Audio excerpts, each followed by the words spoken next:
Oke, ini masih di Sosrock and Hydrocarbon Generation ya. Jadi kita udah sering dengar nih kata-kata generation.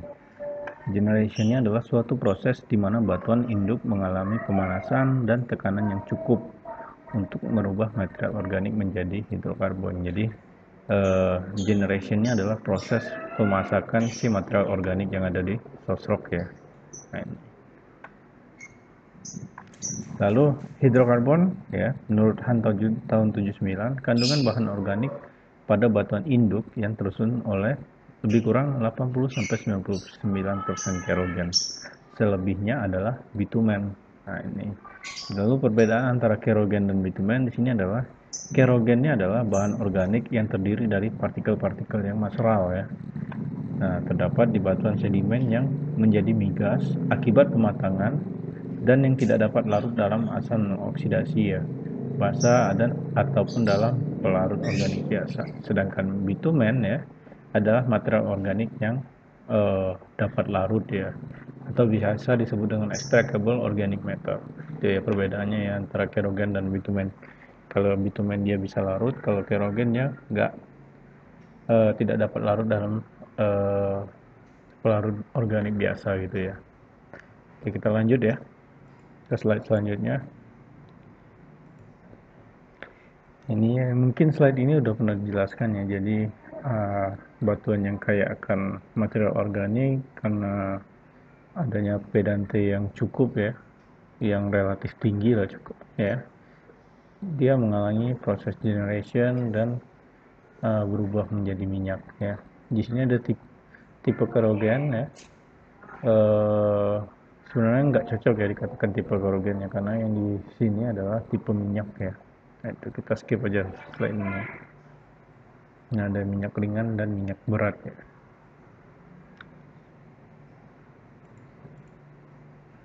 Oke, ini adalah,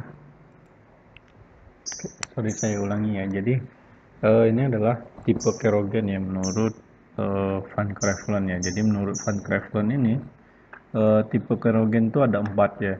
Yang pertama tipe pertama itu alganit, yang kedua itu actinid, yang ketiga vitrinid, yang keempat adalah inotrinid ya. Jadi untuk menentukan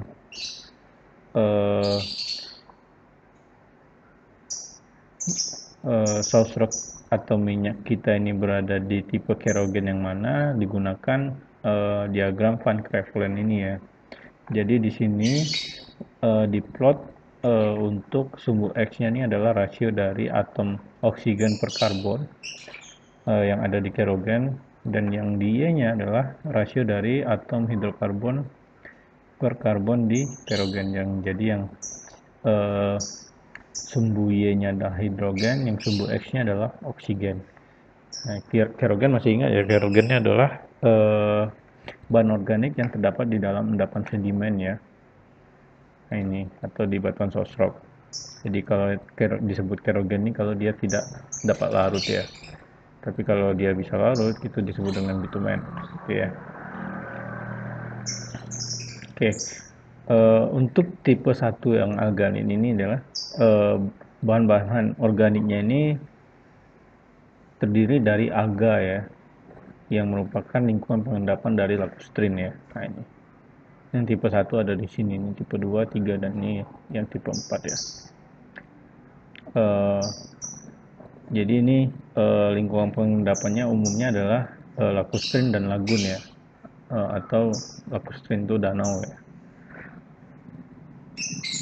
Nah, untuk tipe pertama ini ya, yang alganin ini, dia dapat menghasilkan minyak ringan ya, atau light oil dengan kualitas yang bagus serta mampu menghasilkan gas ya. Jadi yang merah ini adalah gas generation, yang hijau adalah oil and gas generation. Yang ini yang putih dia adalah pre-hydrocarbon generation. Jadi minyaknya ini belum, atau kerogennya ini belum matang. Kalau dia terplot di satu yang warna putih ini, dia tipe kerogennya ini dia belum matang ya, atau masih pre-hydrocarbon ya. Lalu yang tipe kedua merupakan campuran dari material tumbuhan serta mikroorganisme laut ya. Nah, tipe ini adalah merupakan bahan utama minyak bumi serta gas ya, untuk actinid ini. Lalu yang tipe ketiga adalah tanaman darat dan endapan yang mengandung batu bara. Tipe ini umumnya menghasilkan gas dan sedikit minyak ya, untuk yang vitrinit. Dan tipe keempat initrinit adalah bahan bahan tanaman yang teroksidasi ya. Tipe ini bisa menghasilkan minyak dan gas. Oh enggak ya, tipe ini dia enggak menghasilkan minyak ya, tapi hanya menghasilkan gas.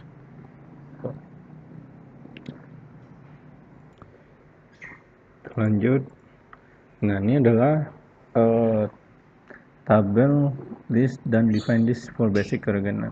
Sama ya sebenarnya, masih menjelaskan dari tipe-tipe kerogen tadi ya. Jadi ada 4 tipe. Tipe pertama untuk alganit ya, dia cenderung membentuk oil prone ya, atau cenderung membentuk minyak ya, dimana kandungan dari hidrogennya ini abundan ya, atau melimpah, dengan tipikal lingkungan pengendapannya ini adalah lakustrine atau danau ya. Lalu yang kedua, dia cenderung membentuk minyak dan gas ya, dimana kandungan hidrogennya adalah moderate, dimana lingkungan pengendapannya adalah laut ya. Lalu yang ketiga adalah gas prone, dimana kandungan hidrogennya ini sangat sedikit ya. Jadi dia lingkungan pengendapannya ini adalah terestrial. Sedangkan yang keempat, dia neither or inert material. Dia nggak menghasilkan apa-apa ya, karena si jumlah hidrogennya ini nol ya. Biasanya ada di lingkungan pengendapan darat itu ya. Nah, ini adalah tipe kerogen menurut Weibull tahun 85 ya. Jadi ini lebih jelas ya penjelasannya. Jadi ini untuk kerogen tipe pertama atau yang alganit tadi, dia berasal dari alga pada endapan dan lagostrine ya. Jadi benar ya tadi ya, memiliki kandungan hidrogen yang tertinggi ya. Jadi di tipe pertama ini kandungan hidrogennya yang tertinggi ya. Jadi menurun ke tipe kedua, ketiga, dan keempat tuh semakin berkurang gitu ya. Dia mengandung oksigen yang jauh lebih rendah dibandingkan tipe 3 dan tipe 4. Nah, ini ya. Kandungan oksigennya dia jauh lebih rendah. Kali ini dia mungkin perbedaannya sangat sedikit ya untuk tipe kedua. Adanya kecenderungan menghasilkan oil prone. Masih benar ya dengan penjelasan yang pertama tadi ya. Dia cenderung menghasilkan minyak. Untuk tipe kerogen kedua atau kita sebut dengan actinide, dia berasal dari sedimen laut dengan kondisi reduksi ya. Dari beberapa sumber yang berbeda, yaitu alga laut, polen, spora, lapisan lilin, tanaman, dan fosil resin ya, dan juga dari lemak tanaman atau lipid. Lalu mempunyai kandungan H yang relatif tinggi ya. Lalu yang terakhir, dia cenderung menghasilkan oil prone. Ya, sama menghasilkan oil prone. Guys, sepertinya yang kedua ini dia cenderung menghasilkan oil prone dan gas prone ya. Jadi yang kedua ini dia cenderung menghasilkan dua ini ya, minyak dan gas. Lalu tipe ketiga, vitrinit, dia asal material organik darat ya, sedikit mengandung lemak atau fatty atau zat lilin ya, atau waxy. Lalu selulosa dan lignin adalah penyumbang terbesar kerogen tipe ketiga ini ya, sehingga kandungan oksigen sangat tinggi dan kandungan hidrogen sangat rendah, sehingga dia cenderung menghasilkan gas prone. Itu ya, jadi semakin tinggi kandungan oksigen ya, dan semakin rendah kandungan hidrogen, dia akan cenderung menghasilkan gas. Tapi kalau hidrogennya semakin tinggi dan oksigennya semakin rendah, dia akan cenderung menghasilkan minyak ya, atau oil prone. Untuk tipe keempat ya, kalau nggak salah inextrinit ya, dia ini terdiri dari material yang teroksidasi ya, yang berasal dari berbagai sumber apa ini, yang mengandung sejumlah besar oksigen, terdiri dari aromatik dan mempunyai kandungan H yang sangat kecil dan biasanya terdapat di darat ya ini ya. Nah, nanti saya cek dulu ya, tulisannya ketutup, maaf.